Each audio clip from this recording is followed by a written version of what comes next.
Hello, and welcome to the South Coast Artists Index, where artists, performers, and writers, as well as curators, directors, and supporters, anyone with ties to the creative community, drops by to introduce themselves to you. We'll talk about their beginnings, their vision, their passion, and so much more. The South Coast Artist Index podcast is brought to you in part by Heavenly Spirits, who invites you to celebrate the art of life and creative communities everywhere. Learn more at heavenlyspirits.com. Hi, this is Ron Fortier with another episode of the South Coast Artist Index. And today we have a guest who's actually been in the studio a couple of times, but never really was on the podcast itself. And I made reference to them. I'm not going to reveal gender. And then realized after I was told, hey, I never actually had a podcast, so here it is. This is the Makeup Podcast. And with that in mind, you know the routine. I'm going to ask them to introduce themselves and spell their names. Hello, Ron. This is Lara Harrington, Lara Lourenco Harrington, LARALOURENCOHARRINGTON. That's what you wanted? Yeah. So I am here to talk about Hotel Papel, which is an initiative to bridge sister cities through arts and culture. As you know, the Portuguese population here in the South Coast is pretty vast. It's also a little bit removed from the traditional Portuguese culture that was here during sort of establishing the cities.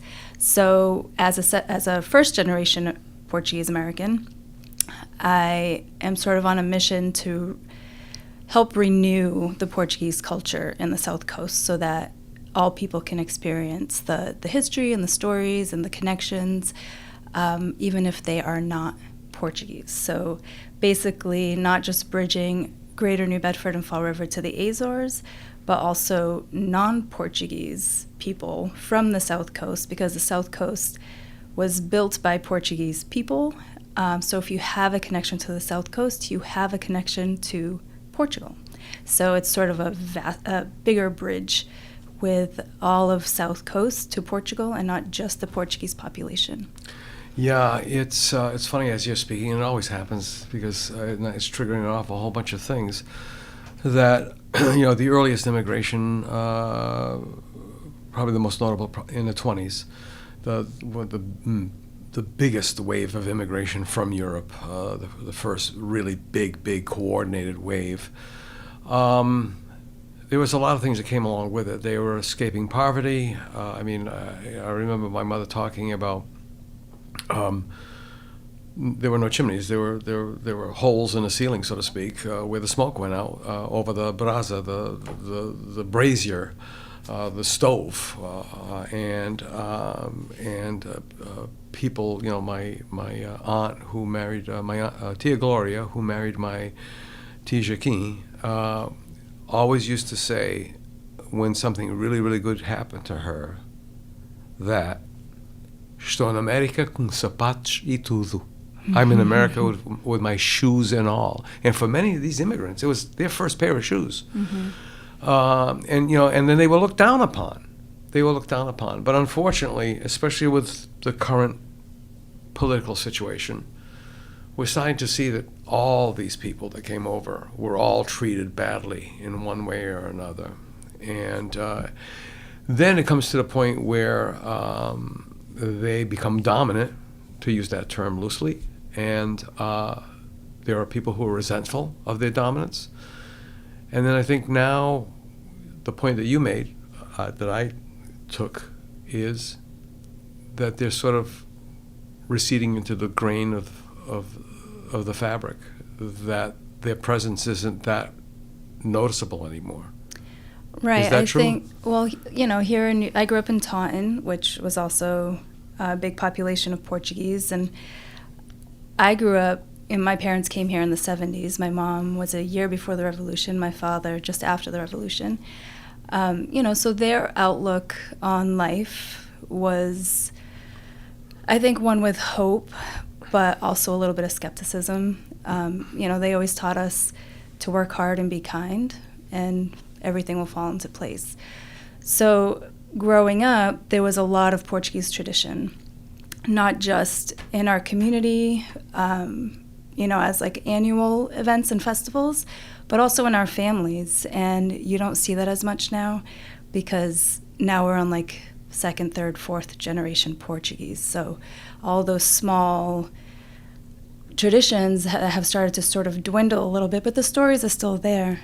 Excuse me, and the heritage is still there, and the culture is still there. But the bakeries aren't. Not all the bakeries. There are still some. There's some, pretty but great they used to be bakeries. almost, but there used to be one almost every corner, right? Yeah, but it's also, it's one of those things that the story of New Bedford and the story of Taunton and Fall River and all the surrounding towns, that story is never going to change. It'll be added onto, but the story of the Portuguese in these cities is not going to change. And so we're still here. We're still a part of our communities. We're still craving that connection to our heritage and our culture, especially in a world that seems a little more and more distant from those sorts of ideals. And we still have a lot more to give. It may look a little different from what our parents brought, but that's why I say sort of a renewed Portuguese culture. There is a way to celebrate the stories of the Portuguese here in the South Coast that may not be, the living room covered in plastic or the frying fish in the basement kitchen. Right. Or the all piano that's just for looks, for yeah, show. My daughter will never know that. She'll never see that, but she still have Portuguese, and right. She's second generation, and so it's there's still a lot more that we can do to keep these stories alive. And also, I feel like here, because the Portuguese story is so common that it was in a lot of ways taken for granted. So people who have heard about the Azores their whole lives may never consider going there and exploring it for themselves to see what the people of the Azores are like, and not just what the immigration population is like. So there's a lot there. I think it's time that we bring a different sort of gratitude and curiosity to Portugal and to the people that helped establish the South Coast with the Portuguese traditions the way they are. Yeah, it's true. I mean, and with the church no longer being central to life, there are still some of the big feasts that are still left over, but again, they're an echo, because you said, second, third generation, or even because of the economy has always been an issue, and you've got, our greatest export is educated youth. And so now you have somebody who goes to college, they get a degree, they can't get a job around here. And this is not, I'm not trying to incite anything or whatever. It's just what it is. They have to leave and go someplace else. And so the only time you ever get together is the big holidays, what I call the meat on the table holidays, Thanksgiving, Christmas, that. And so families aren't as connected as they used to be at the table. And that table, the Italians call it a tavola. It's the same exact thing. That's Bert Wolff, who wrote Rituals, Gatherings, and Celebrations. And I remember some of these gatherings on both the French-Canadian side and the Portuguese side. The kids would have the card table. They would be sitting, and as you're getting to be an adolescent, the card table was never a really solid, thing. The slightest little movement and things would spill, and then as you're an adolescent, your knees are like too big for the rest of your body, so you got to knock something over. And then there's the big table where all the adults were sitting, and each position said something. The head of the household was at the head of the table, and it would work its way around, almost like those paintings you see of God with, surrounded by angels, and the left people and the right people and stuff. And the only ticket to admission to get to the big table is either death, divorce, or otherwise, moving away from the area. And people don't think of those things. And that's so, so important, because you learn about your family at that table. You listen to those stories. And I think what you're doing is a great thing. Yeah. How did Hotel Papel, Paper Hotel, how did that come about? I was in Terceira with my mother and my sister. My mother grew up in Altares in Terceira.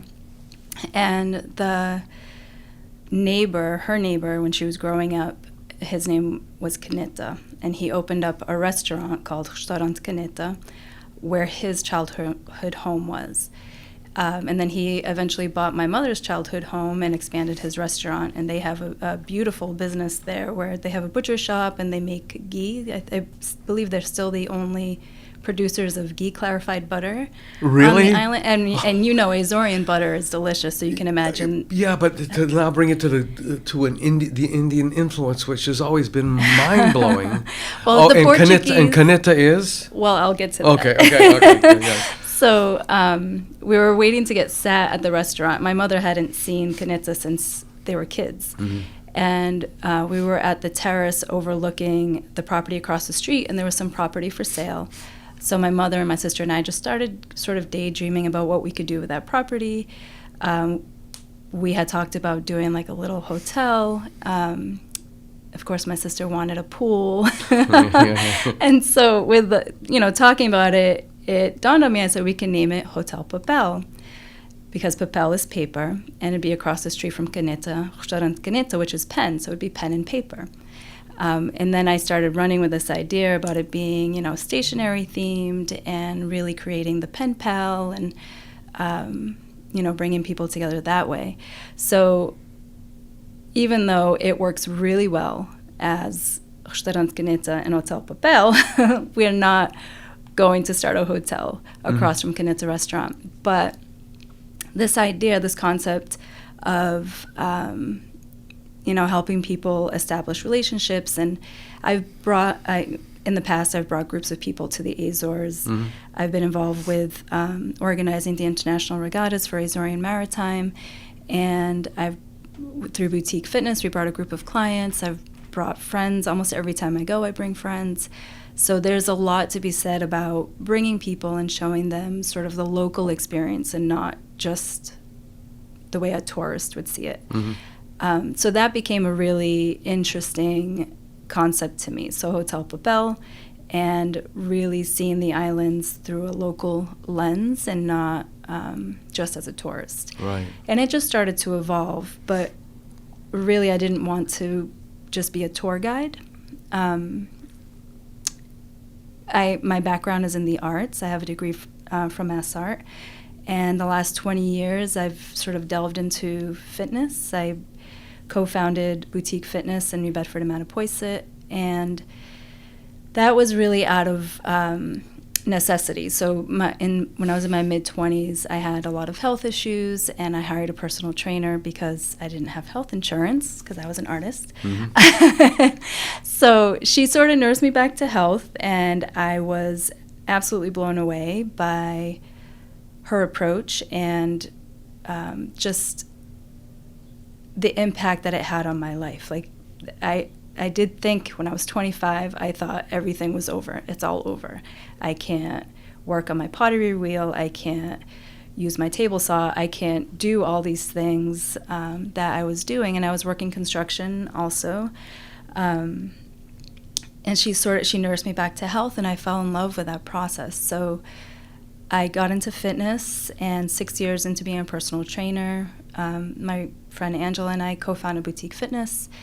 And I've done all the marketing and communications for the company I worked for before, as well as Boutique Fitness. Mm-hmm. So I've always had a little bit of a way to express, my creativity and my artistic side. I do also love to write, so I got to do that a lot with the communications. But I knew that there would be a time. The time would come where I would have to move away from fitness and back into the arts. Mm-hmm. So Hotel Papel sort of presented that, where I could really focus on bridging the creative economies between Faial and New Bedford, or the Azores and South Coast and Fall River and all of that. I have a lot of friends that are very involved in the arts community here in New Bedford and Fall River. So just through many conversations, it seemed like it was something people were ready for. So we're hosting our first creative residency the last week of January. Is that in a Octum. Do you have to pay for that residency, or is that okay? So this one, unfortunately, it is set up for the artists to pay for it. We've made it as bare bones in terms of financial investment as possible, which means that all the overhead for running Hotel Papel is not paid for. So we are working on that. We're working on getting funding and really getting the name out there. It seems like we will fare better next year after we have proof of concept. This hasn't been done before, so we are essentially pioneering this sister city concept for an arts residency. So Mass Cultural Council and the local agents, local cultural councils, can you apply for a grant for a residency? So, not you as the right. host, but an artist saying, I want to partake in this residency program. Here's all the particulars, and then you cross your fingers. It's like scratching off a ticket. There are a lot of grant opportunities. So as far as artists are concerned, they can certainly apply for grants that I wouldn't be able to get as the facilitator or the business owner. We are an LLC. We're not a nonprofit. Maybe we will become a nonprofit down the road, but after speaking to a lot of people and getting a lot of advice, it just didn't seem like it was the route to go right now. It's harder it's to a whole undo other a hurdle. nonprofit than it is to create one. It's a whole other hurdle. However, the local grants, the tricky thing is that, like Mass Cultural Council or the local cultural councils, they tend to grant money for things that are happening here, not necessarily Public benefit. Yeah, which makes a lot of sense. There are also grant opportunities in Europe and in Portugal and the Azores, but the same thing. So it's there's actually, I believe, there's more international money coming from Portugal. So like they're more likely to fund artists to come here. Like FLAD. Yeah. Foundation Luso American Development, I think it's called. Is it the D stands for development? I just came from the Sister City Conference that FLAD hosted in St. Michael, and it was a great event. The one thing, there weren't a lot of actionable items, and I was sort of that squeaky wheel that kept making all these suggestions, and I feel like I continue to be because I keep reaching out. I really feel strongly that there should be, as far as sister cities, that there should be sort of a regional ambassador, because if you're counting on the mayors to continue these relationships, the municipalities change hands so often that you can't get any continuity. So if you have, one person or an organization that can overlap all of that and really keep the focus on the sister city relations and stay in touch with the municipalities as they change and as they evolve, then you have a chance for more success with the sister cities, which right now, it's not just here, it's everywhere. In California, there's a huge Portuguese population with the same... San Diego, yeah. Yeah, and it's the same thing. And so when we were there, it was a lot of the municipalities here in New England. Miami was also represented. There were 2 mayors from Hawaii, and then there was representation from California as well. So it was a really wonderful way to connect with other people in the States and how they're sort of staying in touch with the Portuguese culture. And it's the same everywhere. We're moving further and further from the generations that came here. And you have to come up with different approaches to keep this conversation open and keep these ties strong. And just focusing on whoever's in office at the time. Plus, mayors are so busy. Yeah, there are. Well, they have, they do have top tier agendas. This crime, economy. They seem very basic, but any one of them can rear their ugly head at any given time. And when you're talking about this reconnection, I'm I always think in analogies and visuals and such. And it's like falling off of a boat and swimming as much as you can, and you can't because the boat just keeps going away from you, and it's fruitless, it seems. So you need somebody to come down and swoop down on you and pick you up and bring you there. For the longest time, it's going to make 10 years that I've been trying to coordinate the gift from Luís Soares, nationally and internationally known Portuguese artist, who just so happened to have done the Homage to the People of the Sea mural, which is all in ceramic tile, and it happens to be on a cemetery wall where my parents are buried. And he has them ready to ship, but we haven't been able to find a wall, and that's going to accommodate it. And even though there's flexibility in design and so on and so forth, but you're talking about this loss of connectivity, we have these associations across the way who want to keep those connections going. I mean, I was shocked and surprised and humbled when Floriano or Flo Cabral approached me and said, "Hey, how'd you like to be on Portuguese television?" I said, "For what?" He said, "Because we're looking for Luso-Americans, and with your name, this is really going to mess up their minds. We're looking for Luso-Americans to feature, and you've got a pretty impressive resume, background." I did it, and I did it all in Portuguese, which I think is horrible, but they said it was great. But the point being is that I feel like the tip of the spear in a weird way. I'm, part of the agenda that we have, every artist has a story. And the South Coast creative community is composed of communities, and within those communities are individuals, and then there are categories.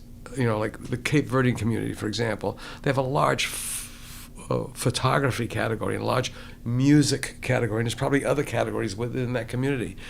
And it's as impossible as it seems. We really would love to document the Luso-American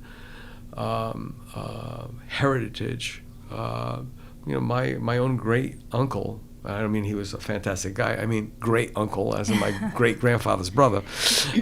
He was a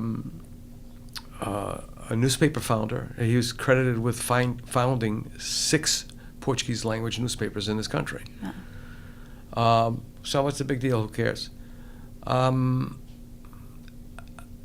I've spoken to a lot of artists, and it's amazing how many of them were sparked by listening to or being inspired by somebody who did something that they, up until that point, didn't think it was a big deal, and all of a sudden they were bitten hard, and their entire life has evolved from that point of infection, so to speak.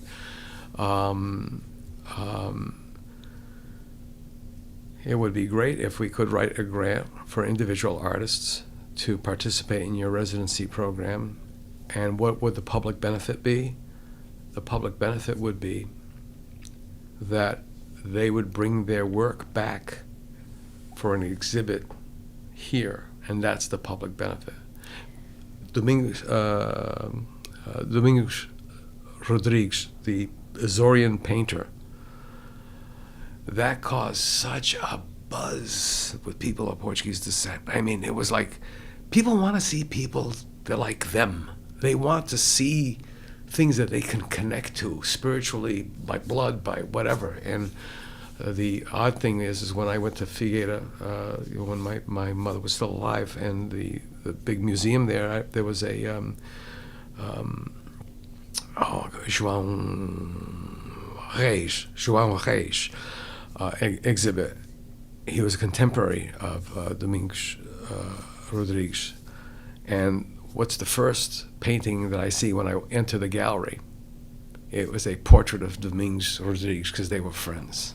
Mm. It means something. Yeah. It means something. It's, the way we're planning the residencies, the idea is that we take 6 artists to Faial. So we're actually staying in Castelbranc, which is the village my father grew up in.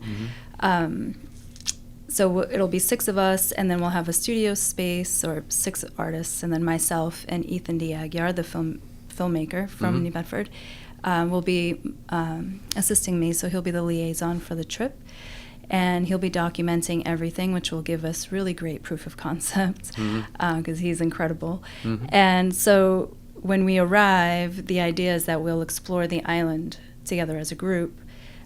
We'll have some networking. We'll have a big welcome dinner. The mayor of Horta is ready to receive us, and from there they can do some work. We'll have a studio space set aside for everybody. If they want to be more site-specific, we'll coordinate transport for them to go where they want in the parts of the islands that they want to explore more. And we'll have an exhibit. So we're also networking with some local artists there. So there are a couple of artists there that will be a part of our group when we are there representing New Bedford. And at the end of the week, there will be an exhibit and a big farewell dinner.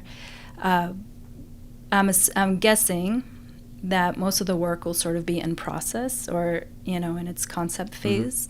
So the idea is that then we have the artists from Faial come here to do an immersive experience here in the South Coast. And at that point, it would be wonderful to have the works of arts that were started in Faial complete. And then we would have in-progress work with the artists that came here. So we'd have another exhibit with both bodies of work. And then it would just keep overlapping. So then the next time we bring a group to Faial and we have a final exhibit, the artists that will here will now have final products that are on exhibit with the works in progress from here. So there's every single time there's a to be continued. So it's never definitively over. The relationship continues and it overlaps. So you're not just meeting one group of people and that's it, that you really are bridging. And there is a cultural exchange. And it's a full cultural exchange. Yeah, yes. yeah. I mean, that would be absolutely fantastic. It was a concept that I ran by. It wasn't that well formed with Annabella Bento, who is the former director at the CAI, the Center for. It's a performing arts center in Figueira, and it doesn't translate well. But to have this kind of thing, and drumming up the interest on this side is much tougher. Over there, it's like, yeah, what a great idea, let's do it. Over here, it's like, yeah, what, and.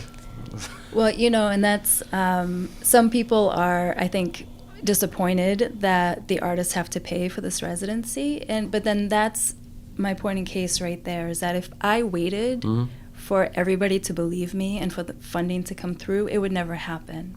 So sometimes you just need to ship, and there are people who are willing to explore this opportunity and be the starters. They're willing to light the spark with me.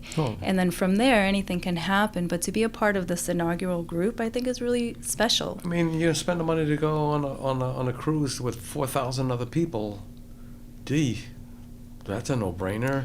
And there are a million residencies out there, and most of them you have to pay for. And for this one, I think we're really focusing on new and sort of mid-career artists, maybe not. I have some conversations going with opportunities for really established artists, and then in that case, that would all probably be funded. But it doesn't mean that the people going to this residency shouldn't also be funded, if that's at all possible. So I do have continue. Benefactors, I continue to try. So we're coming out with like a sponsorship packet, right. and you could sponsor an artist for $5,000 or do whatever you want, however amount you want. Right. So you apply with your work, and then you apply if you want to be subsidized, or and you may get one or the other. I mean, obviously you're not going to get the subsidy if your work wasn't accepted, but Right. Yeah. Well, and then as of right now, there's But you get one of both is what I mean. So one being obviously you're accepted, but unfortunately Right. there wasn't enough money to go around. Or hey, lucky you got both. Yeah, right now there are no subsidies, but Right. I continue to every day. Phase 2. Every day I work towards that. Yeah. So I'm actually I think I'm almost done. We're launching just a small T-shirt line, and all the proceeds from that will go towards buffering the cost for the artists. There are a couple other projects that I'm working on as well for the Portuguese communities or people that are interested in the Portuguese communities. With my cousin Claudia and my friend John, we in the fall will be launching a sort of Portuguese cafe. So either bi-weekly or monthly to get a group of people together that want to practice conversational Portuguese. With real coffee? Real coffee or real wine. Real cafe, because Depending it's on so where it is. disappointing. Once you've been... It'll be... So we'll work with businesses. We're not opening up our own cafe. Right. That's a But whole it's got to have real coffee, what I call real coffee. It'll be, I'm hoping that like we can do it at Tia Maria's. Oh, yeah, that would be a great space. Or O Ponto Encontro in Portugalia. Yeah. So there's that, and then my cousin Claudia de Souza, who some people might know from the Opportunity Shop, which is downtown. She's a tailor. She's incredible. Yeah. And she's been wanting to do a project celebrating current Portuguese music that is not, the traditional fado or pimba, whatever people think Portuguese music is. There's guys like George Macedo. There's a lot of... He was a guest on... There's a lot of current, really great sort of indie and just rock or jazz Portuguese music that is happening now. There's also incredible rap. That's really well done. Yeah. So she wants to do a show, like a radio show, which is great. There's a woman in Faial who's originally from Kentucky, I believe. Her name is Angie, and she has a radio station. She has an Airbnb, so she puts up a lot of musicians at her Airbnb or bed and breakfast when they're in transit. One time when I was there was a band called the Sailing Band, and they would have different artists on the boat that they would pick up from all around the world. And she hosted them there, and I was lucky enough to see them live. They played, I think, every night at Peter's Cafe, and then they had a big show at one of the festas. But everyone on the island, they call people who are not from the island, they call estrangeiro. Estrangeiros, yeah. And so they call her estrangeira no rádio. Yeah. I love the Airbnb. She puts the air in B&B, right? Well, I think it's like such a great. I think it's such a great title for a radio show. not that that's what it's going to be called, but there are a couple of different projects that are trying to connect the current Portuguese culture with the South Coast. And so it's not just the arts residency, but also pulling this community together and celebrating Portugal as it is today, as well as telling the stories of how it had such an impact on our communities. Yeah, I mean, I'd love to, and I haven't spoken with Mies, Lindsay Mies from Adatma, but I'd love to see Vils come down here. I mean, this guy is, when we're talking about explosive art, because that's where he's gone to now, this guy is a virtuoso with a jackhammer. Instead of using aerosol or spray paint, this guy's using a jackhammer to create these low relief graphics, and now he's using explosives, timed explosives to do the same thing, which they're just, and it, what it does, it's a show in itself, and then the artwork, the result of it is that memory, the subliminal retracement to that. Having Bardolo here was phenomenal. Yeah, that was fun. And there's so much more. We need more cross-cultural. We need more. If I was to apply for that residency, if it was available to me and I had the wherewithal, one of my concepts would be, I talked about a tavola, or in Portuguese, a mesa, at the table, the rites and rituals of the table. And I would love to do a series of paintings of just people at the table. because of there's a dynamic there that's just absolutely incredible. There was one scene in The Night Train to Lisbon at the very end of the movie where he, what was her name? She was one of the main characters, the love interest of Amadeo de Almeida. And because of the revolution, they were split up and such. And the importance of food. The food is so important. It's we're going to find this out, unfortunately, with what's going on now. That there's an entire network behind every meal that we have, and it's more than food. It's more than food. Connection. Yeah. Sure. Now the sister cities. What other cities do you have in mind? So, Horta is near and dear to my heart. I'm in Faial once or twice a year at least. And but so New Bedford is sister cities with Horta, Ilhavu, Figueira da Foz, then there's Funchal, and we also have a sister city in Cape Verde, which is fantastic. Which island is it? Man, I can't think of it at the top of my head. It's not Brava. It's not Brava. San Nicolau. Maybe. But so then we don't technically have a sister city in San Miguel, although... God, you'd think we would. Well, it's in our mayor and the mayor of Ponta Delgada have talked about it. I think it's just a matter of logistics and getting them in the same room to sign the paperwork. And it has to be more than just signing a piece of paper and, okay, that's it. Well, that's what I'm here for, right? Yeah, exactly, that's what I'm saying. So there's that, and then when I was thinking about the sister city connection, because also Fairhaven has a sister city in San Miguel, Lagoa, and Dartmouth is also sister cities with Lagoa. So when you think about Greater New Bedford, it pulls in St. Michael. And I grew up in Taunton, and Taunton's sister city is Angra do Heroísmo and Terceira. And then Fall River has 6 sister cities in St. Michael. I thought it was just 3, but apparently it's 6. Yeah. So we're pulling in Fall River too, because it's not just a New Bedford thing. This is a regional thing, and so between Taunton and Fairhaven and just all of this whole area is I think we cover like 10 different sister cities in Portugal alone. So there's a lot that can be done. And then even outside of Portugal, if there was truly proof of concept and something that could be duplicated, I mean, we have sister cities in Japan, and we have Shimizu with Fairhaven, and Fairhaven too, Right.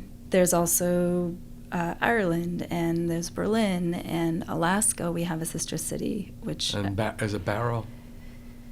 I'm not sure. Yeah. But there's a lot of opportunity, to why are these places sister cities? And sister cities keep happening. It's not like if you were present during a certain time frame, that was your only chance to be a sister city. They keep happening because people still keep influencing the world. Figueira da Foz became our sister city thanks to Peter Pereira. He's the one that really initiated that one. And my parents actually have an apartment in Figueira, so I'm just starting to get familiar with that area too.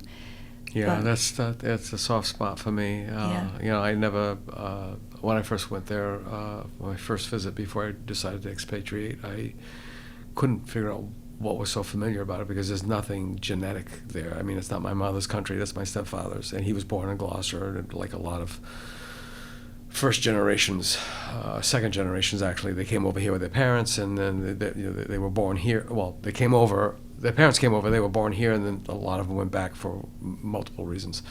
And it was something so familiar. And then I had to do a workshop. Friends set me up, and I went to the University of Miami. They set me up in a workshop at the PAM, the Perez Art Museum, and I put a Portuguese spin on it, the Perez Art Museum, and all of a sudden I realized, you dummy, Coral Gables, that's why you were getting that vibe. It was that thing to it. But then of its own, there are some places that you go to that you leave, but they don't leave you. Yeah, what was really cool about being in Figueira is my daughter and my husband were with me, and my daughter became very familiar with Bordalu when he was here. She got to meet him and his crew at Lindsay. Did you guys see his sculpture in Figueira? So we saw his sculpture in Figueira, and that was after he had been here. And so it made it very relevant to my daughter, who at the time was 15. And that's exactly what you want. So now she felt a connection to this,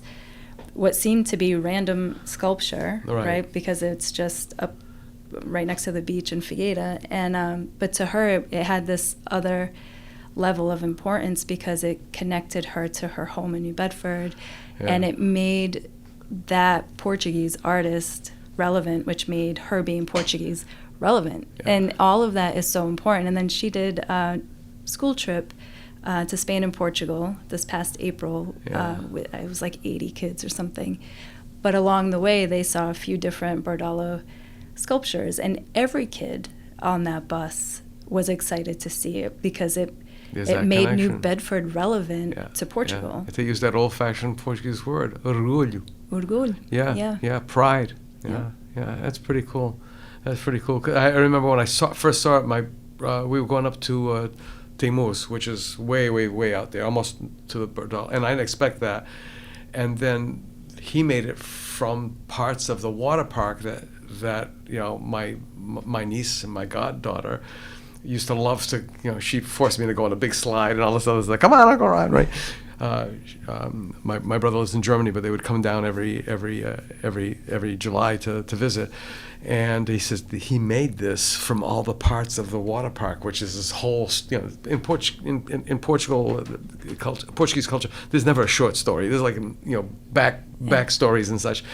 And so we're driving, and I said, "Stop the car." And he said, "I can't. They're gonna come down off that mountain." He says, "We're gonna get killed," right? No. Because it's in an odd kind of a space, but it does mark another spot. I mean, that's pretty much the city limits, because from that road you go all the way up to Casa Pinha, which is my favorite restaurant in the whole world. The only restaurant that has donkeys that I've ever been at. But anyway. Yeah, there is that connectivity that's so important that really needs to be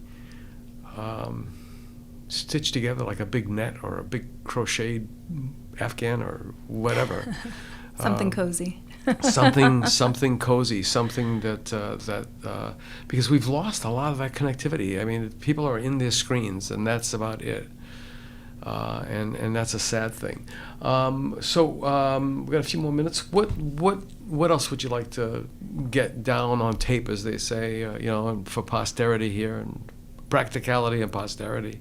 Well, if anyone has any questions about Hotel Papel and the programs we offer, because we are also doing in April a trip to Pico to spend 1 week sailing an Azorean whaleboat in Pico Island.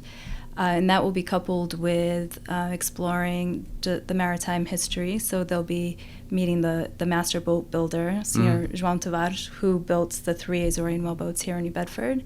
And he's in his 80s, so meeting him at this point is really important. Wonderful and important, yes. And I'm partnering with my friend Philippe Fernandes, who actually is launching a new Azorean whaleboat on Friday that he restored. So he took a decommissioned whaleboat and restored it himself, and he's launching it on Friday, which is a huge feat. He also developed what he's calling the New Whalers program, so he built a half-scale model of the Azorean whaleboat so that more kids can learn how to sail these boats and have a little more autonomy on them, and so that's called the calf boat, as in baby whale. And that's a tremendous program that he's also launching. So in April, I'm taking 6 people. That registration hasn't quite been open yet. And I'm hoping, I would love for it to be like teenagers and a parent or guardian or mentor with them, because I think that teaching them, like the youth, how wonderful and beautiful and tremendous these boats are and this history and this heritage is, then they can come back to New Bedford and know we have 3 in New Bedford that they can also use. So I think it's a great tie-in as well with New Bedford. But, we'll take, if it's all adults, and that's fine. Yeah. But we'll be spending the week with Philippe So he'll be the one teaching them how to sail. And so every day we'll be sailing and then exploring and some museums. And then at some point next year, we're doing a tour of Terceira Island based on the book series Hawk Island, which my mother authored. Yeah. So that'll be, it'll be through the lens of the protagonist, so we say. She and I will be in Terceira this September to sort of map Ethan that has all out. those scripts he could work off. Yeah. Right. Yes. Oh, wow. Yeah. That's a whole other conversation. Yeah, exactly. So those three are listed on the website, and it's hotelpapeltravel.com. Anyone needs information or is curious, they can always email me at info@hotelpapeltravel.com. Okay, excellent. And you also reminded me, too, that I'll talk to you about this later, about another possible connection. I know they're very eager, but there's only so much time in a day. This is true. And there's so many possibilities. So once again, folks, if you joined us later on or midway through this episode, our guest today was Lara Lourenco Harrington, and the founder, chief cook and bottle washer for Hotel Papel. And spin it back to the beginning and listen to the whole show. Before we go, as always, take care of yourself and be kind to others. Thanks so much for joining us. Bye-bye. To learn more about the South Coast Artist Index, visit theartistindex.com. Find us on Facebook, Instagram, and YouTube. Be the artist you believe you are, and let's take care of each other out there.